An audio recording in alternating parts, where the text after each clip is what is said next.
Okay, so this video is for first term theory. In the class we have learned how to spell our chords and we have learned our scales. And then the assignment was for you to go through, and also you've learned to read your notes. So read your notes, figure out what the chords are and label them. And I'm just going to do that really quick, but as we go along I also want to talk through some methods, or at least some strategies to help you so that you're not just reading notes and trying to figure out what every chord is. Music has a hierarchy based on the scale or key that it's in, and chords like to follow each other in a certain order. It's not 100% certain, but there are patterns that we can look for. Plus, not every voice here is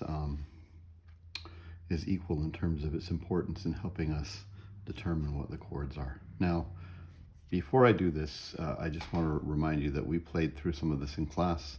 It's really important whenever you do analysis that you either sight sing it or play it. And it takes time, but you should sit down and go like, right? If you can, and then the bass line too, right?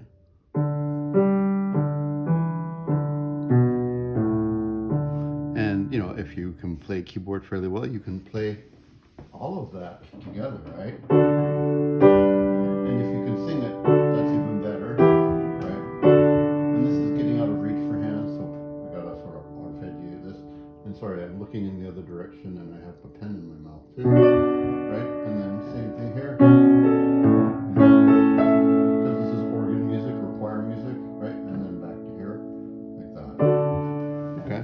So, although I'm not going to take the time in this to play through and sing through every part and things, you should have an idea of what this sounds like, because your ears are your best teachers on what you're hearing. Like they're the best thing that you can have. Let's start off with two sharps. Sounds like we're in the key of D. So when we do that, we usually mark with a pen that writes, mark the key by putting the letter here and a colon like that. Okay, now in our class, for this first thing, you were just supposed to put the name of the chord. And we actually may have done the first line together. But when you do theory, you would put lead sheet chords up here if you're doing that, and Roman numerals to tell you what scale degree and function of the chord in this. In other words, if we're in the key of D, that's D, am I on screen? I don't think I'm on screen.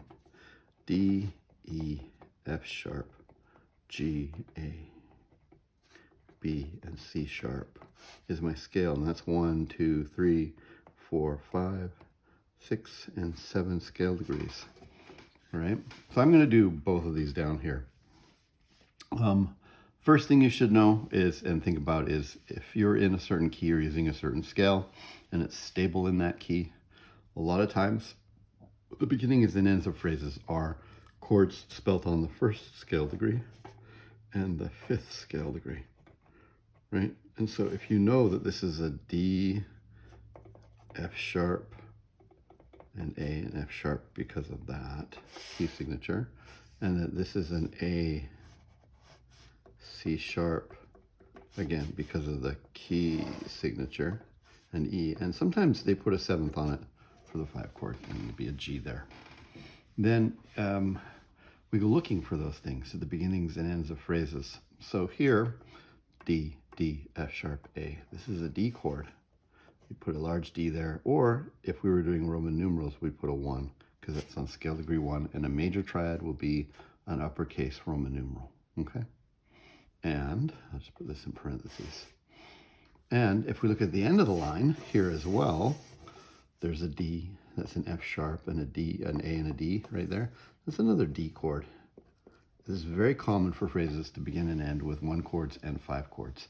And if you have a phrase ending on a 1 chord, often the chord before it, leading to it, is the 5 chord or the chord built on the 5th scale, which is A.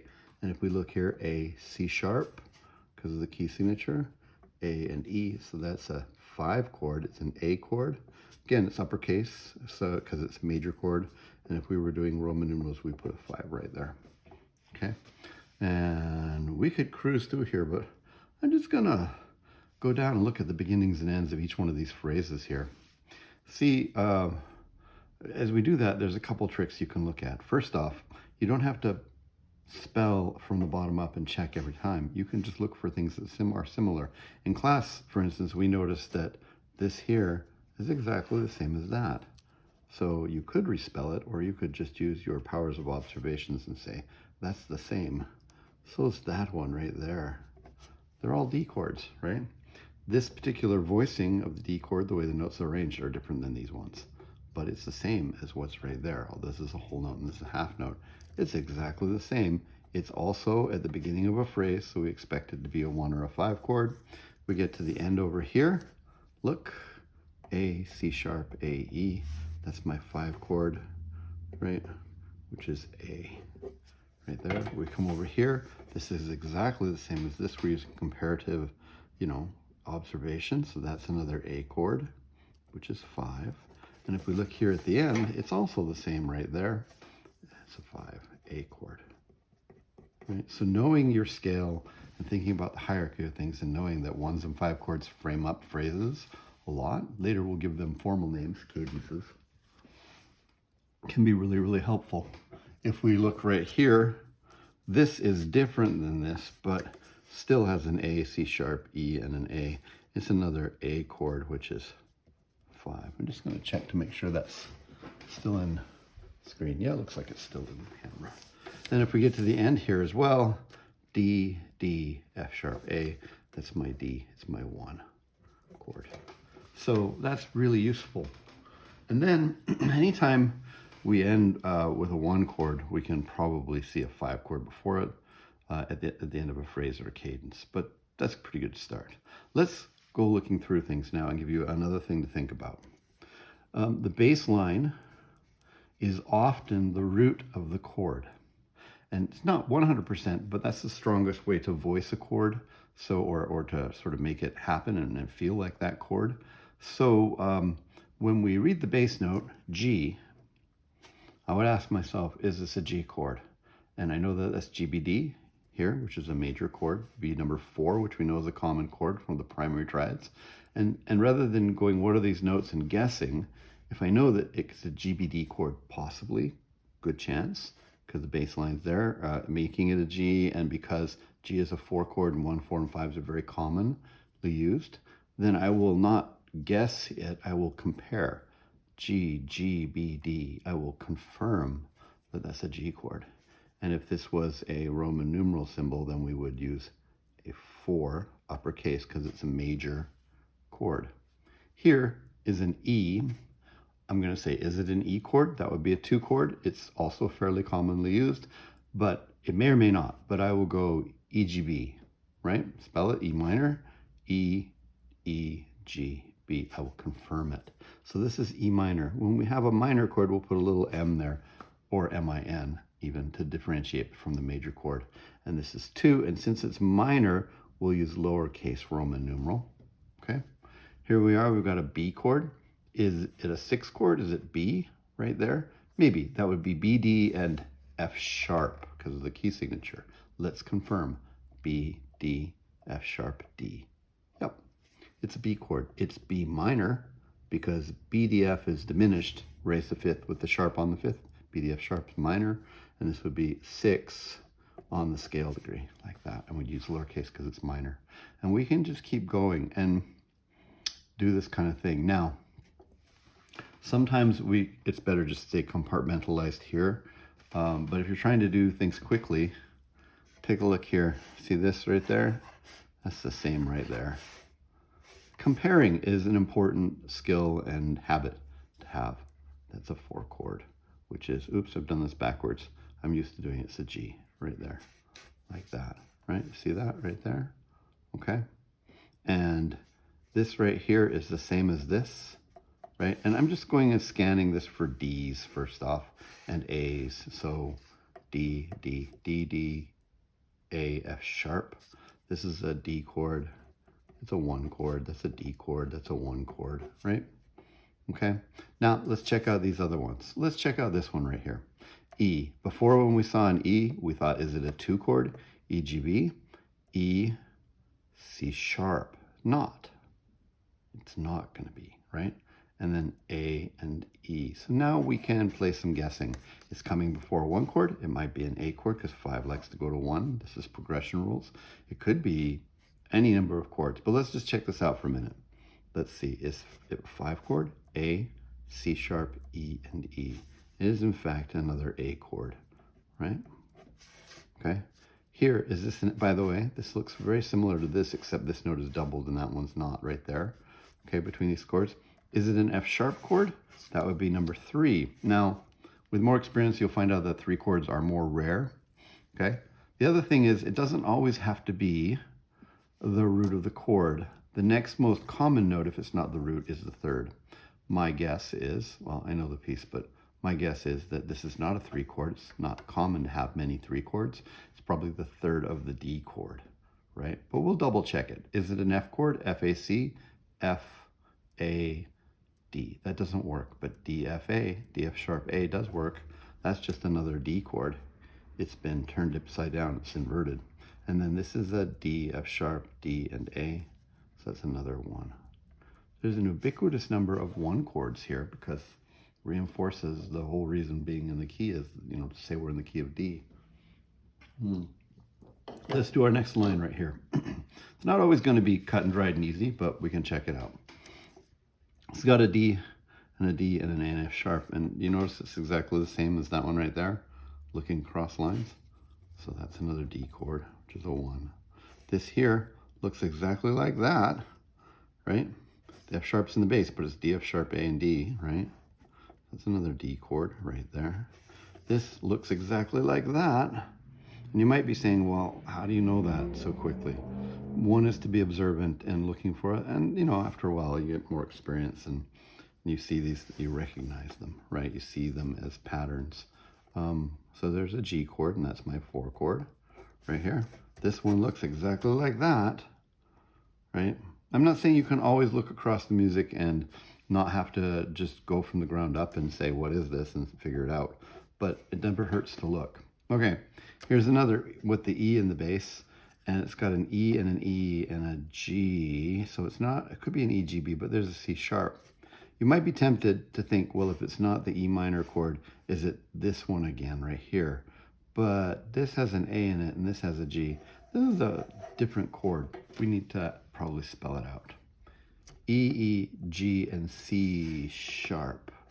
Let's work on this one. I'm going to put over here. I've got an E, a G, and a C sharp. So it's not an E, G, B chord, so that's not it. It's not a G, B, D chord, so that's not it. But it is a C, E, G chord, like that, right? What's the quality? Well, there's several ways to do it. We can figure it out and spell it. Also, you could say, well, what quality is the 7 chord? And that's something we learn a little bit later, so I'm not going to go that route. But 7 has a quality, just like in this case, 1 has a quality, which is major, and 5 has a quality, which is major. Anyhow, we can look at this and say, well, if it was C sharp, E sharp, and G sharp, that would be C sharp major, right? But it's not. The 3rd has been lowered because that's been gone. That would have made it C sharp minor, and then the G sharp is gone, which lowers that, which makes it diminished. So this is C sharp diminished right there, okay? So C sharp, you can put a little D-I-M, I think.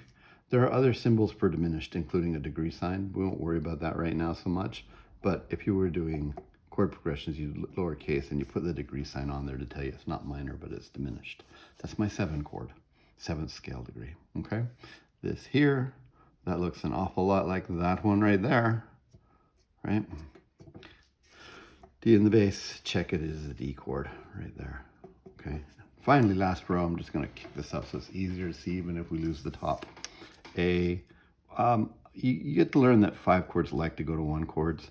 This is a F sharp, but we've seen the F sharp be the 3rd of the chord as well, and 3 chords are, you know, 3rd of the D chord, and 3 chords, F sharp in this case, are not as common. D, F sharp, D, D. Doesn't have all the notes, but it's enough, right? This is one we might talk about in class, okay? That's a D chord or a 1. Just because it doesn't have all the parts and pieces doesn't mean it doesn't sound like a D chord. I'll play this for you right here. With the 5 chord before it, right, it really wants to push into this next chord like this, right? Okay? And it feels like a 5 going to 1, feels like an A going to a D.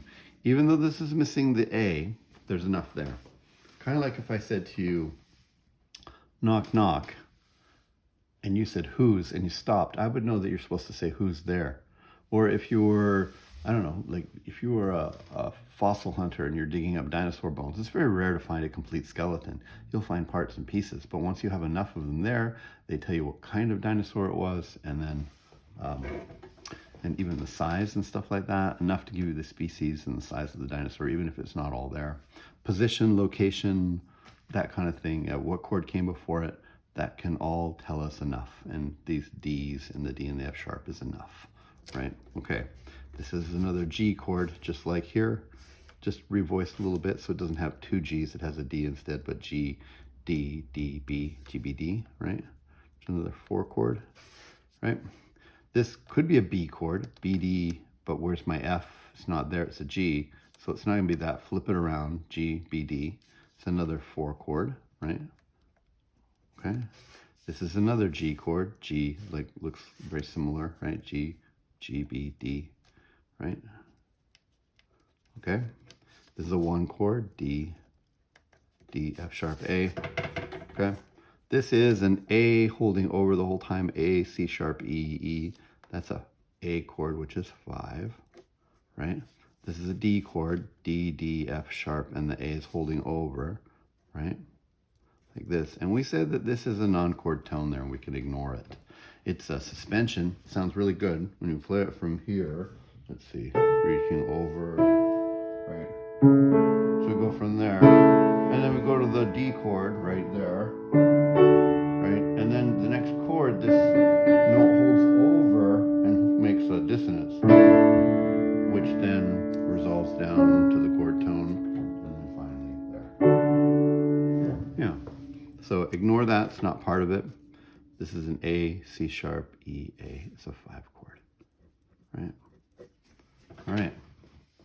That's how we do this. Now, later, we'll just know what the chords are and we'll be putting in just the numbers. And then after that, we'll even have other symbols or figures that we put with the Roman numerals to indicate whether it's a root position chord or whether the third is in the bass or something like that, because that affects the sound, and we'll mark for that as well. But this is how we do this to begin with, right? So figure out your key from your key signature and listening, right? And then figure out what each scale degree is. Make sure you can spell those chords. Make sure you can tell if it's major, minor, diminished, etc. And then your beginning and ends of phrases typically are 1s and 5 chords. So you can check those out and make sure that's the case. And then from there, you know that 4 chords and 2 chords are very common. Other ones can happen as well. Bass notes tend to be roots, but not always. So, you know, start and confirm, and if it's not that, then check something else out. And then later we'll learn about what's called chord progression, which is formulas. This chord likes to go to that chord. This chord likes to go to that chord, which gives you even more of a way of sort of anticipating what's going on there. All right, that's it.